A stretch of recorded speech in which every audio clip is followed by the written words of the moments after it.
It is important to recall that language shapes culture and vice versa. Now, here's our insights on the influence of Vice Ganda on the way we communicate.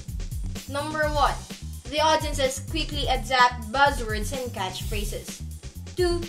Other iconic celebrities remain relevant by keeping in touch with what's trending. Vice Ganda, on the other hand, is relevant because it defines what's trending. 3. Since people can easily adapt the sarcastic and abrasive comments of Vice Ganda, there can be a gradual shift in our common courtesy and decorum in communication. Aside from Vice Ganda's influence on communication, he has also been changing our view on homosexuality. At present, he seems to be one of the most prominent members of the homosexuals on television. The following video clip is from an episode of Showtime, where Vice defended himself and the whole gay community against derogatory remark from Tado. Mr. Tado! Lahi ng matatapang. Hindi bumaga yung pangalan nyo dun sa performance nyo. Kasi parang pang-gay yung... Ano pang-gay? Ano yung masama sa pang-gay? May problema ka ba sa mga bakla, Tado? Hindi naman. Just read my shirt.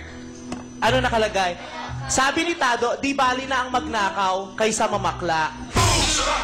Tado, gusto ko lang sabihin sa'yo na maraming bata ang nanonood at nakakabasa ng mensahe mo ngayon. Ang pagnanakaw ay masamang gawa na ikinukulong. Ang mamakla, walang nakukulong sa lalaking pumapato sa bakla. Tandaan mo.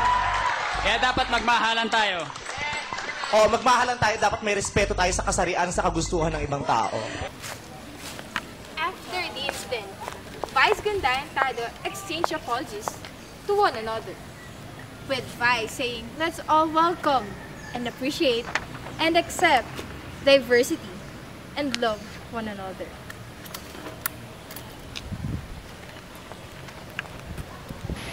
We also conducted a survey to assess if Vice Ganda has made a difference on the way we view homosexuals. Oy! Sa sarili namin na kahit na alam ng taong walang nilikha ng Diyos ng third sex, is hindi na namin kasalanan yun. So, ganito kami, masaya kami sa ginagawa namin. So, lalo na lumabas si Vice, lalo na siguro namulat sa mga tao na dapat kami mga bakla hindi na kami ay isang moderno na hindi naman dapat tularan, pero nakakagawa ng mabuti, syempre, di ba?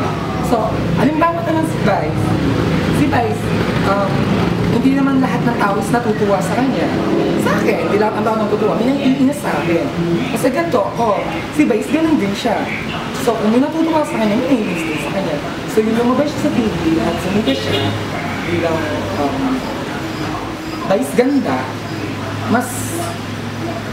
ang tingin namin sa sarili ng mga bakla ay parang, wow, okay parang, sige, go lang guys. Pagpatuloy mo lang yan. Para din mo sa ating mga third sex na kailangan ipakita mo sa mga tao na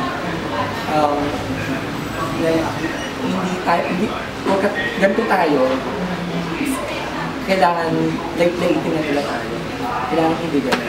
Kailangan ganito tayo, kaya hindi ka nang ganito. Matagal na naman tanggap yung third sex, di ba? Kahit di pa nakalitaw si Vice Ganda, yung paano-ano pa lang nag-uumpisa pa lang ni Roda ng Paulating nagbabakla, tanggap na yan. Ako tanggap ko yan. Okay na okay ako niya, kahit anak magkabag lang magtogo yan. Matagal na yun, hindi siya nakaka-impluensya. Kaya lang, kumbaga mas lalong naging sa tao na, parang naging ordinary na lang sa paningin nila man kasi halos TV, halos ganyan na nakikita mo, di ba? Hindi lang naman si Vice Ganda ang ganyan natin.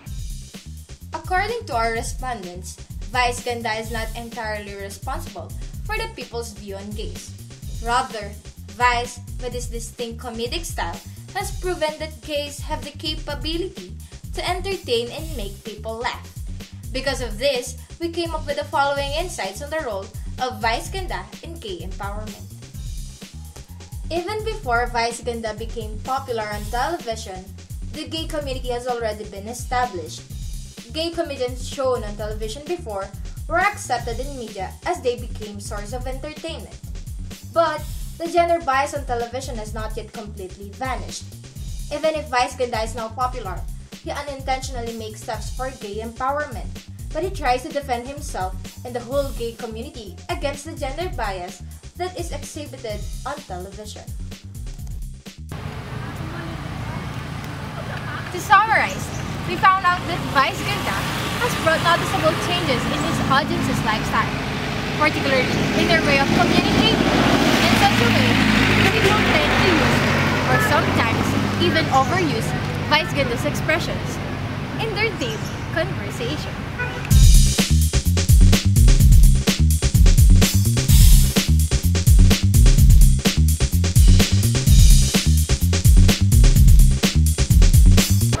Considering all of the dominating influences established by Vice Ganda in the social world links us to the underlying implications and consequences of such a social lifestyle of this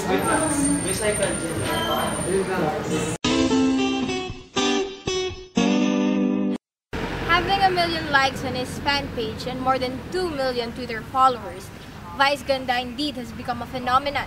And though he has his vast number of fans and followers, it is not impossible for him to acquire haters and some viewers who believe that his jokes or comedic acts are not appropriate for general audiences. Ano pong masasabi niyo sa ano? R18.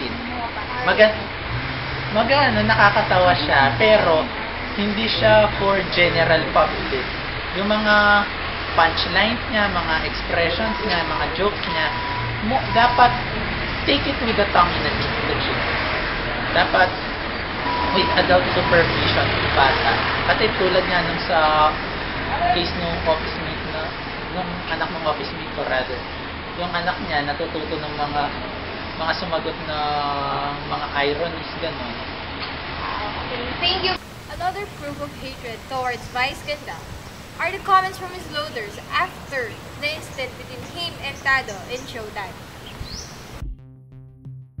Mga taga-ABS-CBN, ang lulog ng kumuha ng talent na bastos. Wala ba't sabihin niya yung show na yan at nakakabusit na panoorin, pati na yung bakla kabayo na yan, ang yabang-yabang. Sobrang nagmamaganda. Sa unang palang nakita yan sa TV, antipati ko na agad at dating sa akin eh. Sobrang nang lumagang ulo ng kabayo na yan. Uber na siyang manlait ng kapwa. Yung comment ni Tado ay referring to the contestant's performance. Bakit kailangan niya mag-react ng ganun kung di ba naman siya mayabang? Wait, sobrang lumalaki na ulo ng kabayong bakla. Born to be nothing yan. Vice, you're such a pest. The appearance of Vice Ganda on television and social media implies drastic social changes in the way people interact with each other. If this manner of communication we adopt from Vice Ganda is incorporated in social interactions, especially on youth, the society might turn into a stand-up comedy bar where seriousness among individuals will or might be limited. We might as well become comedians like Vice Ganda. The way he talks about or defends the gay community might possibly alleviate homophobic views of the society. In conclusion, upon the rise of Vice Ganda's star power, it can be seen that media is highly incorporated in people's manner of communication and social lifestyle.